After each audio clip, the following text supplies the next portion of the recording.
during this era is getting everybody to understand it's Internet 2000. The NFT space is forever and going to be incredible. Huge.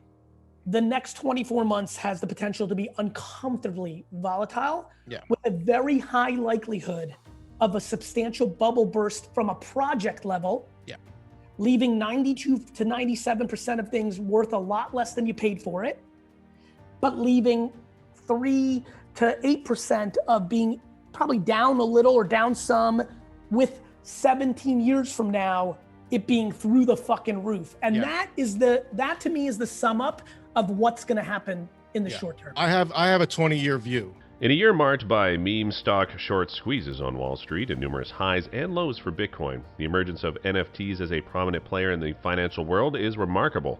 However, the NFTs may find it difficult to build on the momentum gained in 2021 if the stock market and various cryptocurrencies continue to experience volatility this year. Hello and welcome to Crypto Castle, where we explain everything crypto. Our channel focuses on cryptocurrency, business, the economy, and anything else that might enhance your financial knowledge. We strive to make instructive, informative, and entertaining content for you. So do not forget to subscribe, press the bell icon so you don't miss any of our recent videos. In today's video, Gary Vee explains why he believes 95 to 97% of NFT projects will go to zero. If you like this video, don't forget to give it a thumbs up, subscribe to the channel, and turn on the post notifications. So, without wasting any time, let's dive right into the video. And not kidding, I am in this space for the rest of my life on all angles. As an investor of platforms, the shovels and the picks, as a collector, flipper of the art, and as a creator. Yeah, a new avenue for you. Well, not really, but artistic. No, a real one. And if anybody really follows me, I've talked for years about buying nostalgic brands because I love IP. Yeah. And if anybody's listened to me, I talk a lot about character creation and things of that nature. I had a cartoon called Lil V that I did an episode of. I love this shit. This is like a dream come true. Yeah. In July 2021, the NFT frenzy reached its peak. The number of NFT sale transactions routinely topped 200,000 per day, but it was at its peak between August and November of the previous year, and sales reached an absurd high of $12.6 billion in January 2022 alone. The peak occurred between August and November of the previous year. That's a significant amount of money for something that, at the time, was only JPEG photos. And during the hype, these JPEG images were everywhere. And investors and enthusiasts alike were scrambling to empty their digital wallets so that they can invest in the next big token and the community that went along with it. However, today, 15 months after the pixelated takeover, things are starting to head in the wrong direction. In the month of June, sales of NFTs came to just over $1 billion. Although it may seem like a lot, this is a significant decrease from the previous amount of $12.6 billion. According to Crypto Slam, sales have been falling rapidly ever since May, when daily worldwide NFT sales peaked at 637.9 million, resulting in a daily low of 6.6 million. This represents an over 99% decrease in size. Along with the decline in the amount of money that was traded, the number of individual buyers has also decreased, this time by more than 90%. The same data from Crypto Slam demonstrates that the number has decreased significantly, reaching a low of 11,983 on July 1st after reaching a high of 115,932 on January 20. Since May, sales on OpenSea, the world's largest digital marketplace for crypto collectibles and non-fungible tokens, have declined by 75%, and daily trading volume has dipped below 1 million for the first time in more than a year.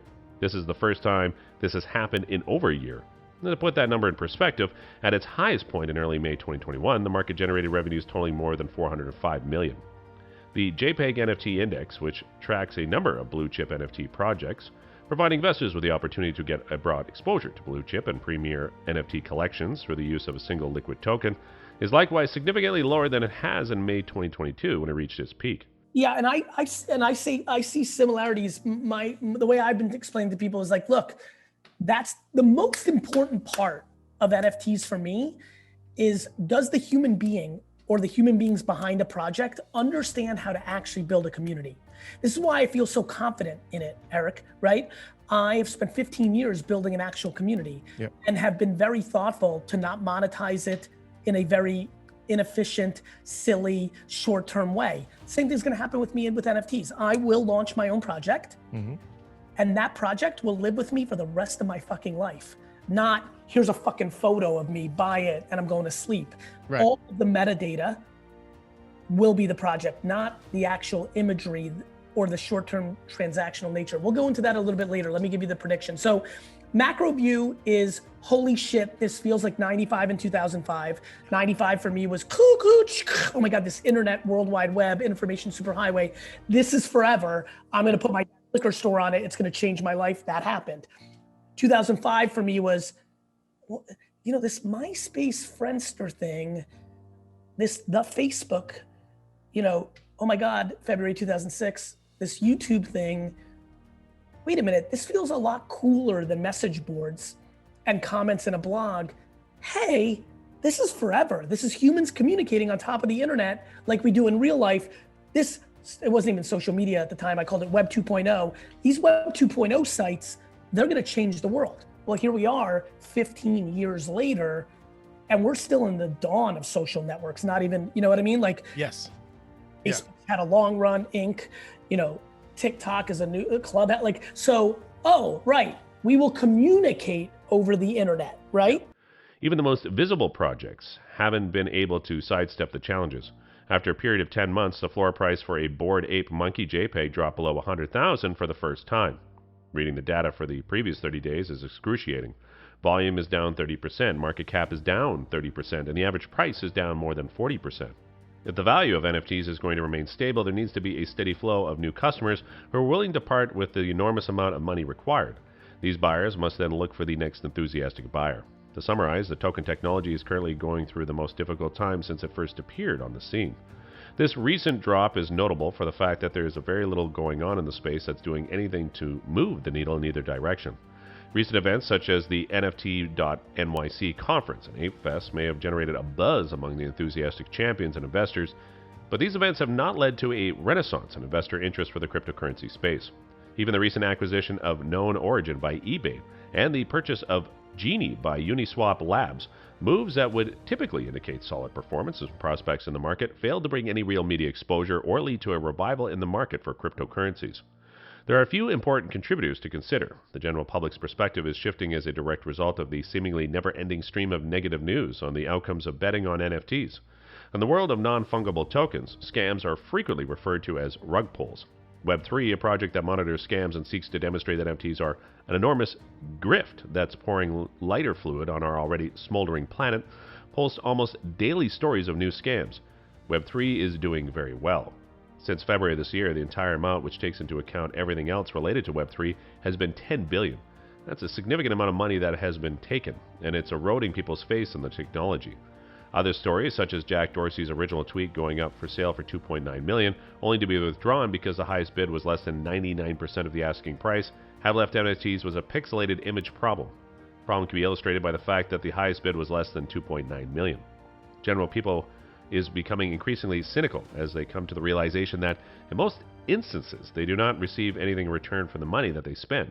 Just ask Chris Brown, who released his 10,000 Breezyverse NFTs earlier this month, but only managed to sell 297 of them, despite the fact that he has millions of followers on social media. That constitutes almost 3% of the entire collection. I mean, who would have imagined that nobody would want an animated gift of the man himself for reasons? Well, who would have thought of that? Now, before we proceed ahead, please take a second to like this video and subscribe to our channel so that we can keep bringing more up-to-date crypto content for you. Your little contribution means a lot to us. E-commerce for me in 95 was, we will shop over the internet. To me, oh, we will buy everything in a digital form over this thing called a blockchain.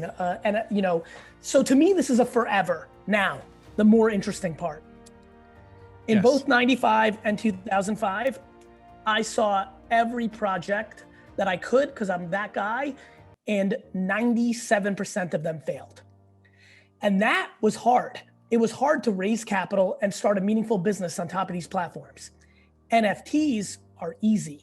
The ability, after you learn a little bit, to mint and put on a marketplace anything. I sold a tweet for $2,000 right now on Cent. This is real now, because I want to learn and what have you, and it feels exciting and weird, and I'm gonna work hard to make sure that person makes a lot of money on that tweet, if that becomes a thing. But what I'm petrified of, Eric, is I'm not as educated on the ICO crash that a lot of people in this space have gone through, because I was so deep doing something else and I watched proliferally. And when I bought Ethereum in 16 and Bitcoin in 14, I bought them with this in mind, which is, this feels right. I'm busy and don't feel like, especially because of finance, like currency doesn't speak to me. I'm like, I don't buy stock. Like, I don't like money, but I love tchotchkes and collectibles and IP. On the other side, enterprises that are nothing more than an attempt to enrich the founders tend to go by the wayside as a natural consequence of this gap in activity. On the other side, it leaves many people either financially ruined or in the possession of things that aren't worth anything more than a profile picture flex. Many enthusiasts continue to believe that once the NFT winter has passed and the dust has settled, the young pretenders, scammers, and nonsensical projects will be nothing more than relics of the past. This is the belief that many enthusiasts continue to hold on to. It will be up to the remaining projects and creators to demonstrate that non-fungible tokens are more than just a marketable product whose price is maintained only by the speculative demand and media attention. But sadly, the moment has come for me to transform into my other form, which is that of a shattered record player. The new dawn of NFTs will not arise until there are actual use cases.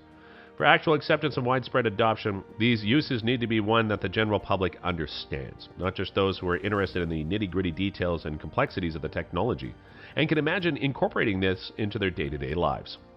So what's your perspective about NFTs? Are they here to stay or not? Also, don't forget to like this video and share it with your friends who love crypto. Also, if you want to know more about cryptocurrencies, then make sure to watch this next video on our channel. Thanks for watching.